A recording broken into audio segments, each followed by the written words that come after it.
ওই মেয়েটা না? হ্যাঁ, কালকে ওই মেয়েটাই তো আমার ব্যাগটা চোরের হাত থেকে বাঁচিয়েছিল। ওই তো একই জামা পরে আছে, আমার মনে আছে। মেয়েটার মুখটা আমি ঠিক করে দেখতে পারিনি কালকে। আজকে ওকে গিয়ে আমার একটা ধন্যবাদ জানানো উচিত।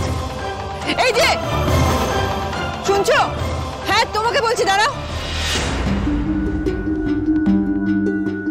দাঁড়াও। কেউ কি আমায় ডাকলো?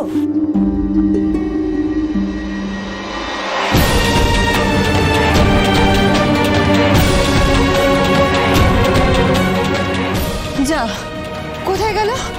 এক্ষুনি তো এখানেই ছিল। কালকে একটা বড় পুণ্য তিথি রয়েছে, সেই তিথিতে যজ্ঞ করে কত মানুষের মনস্কামনা পূর্ণ হয়েছে। তুমিও পুজো করে দেখো না একবার।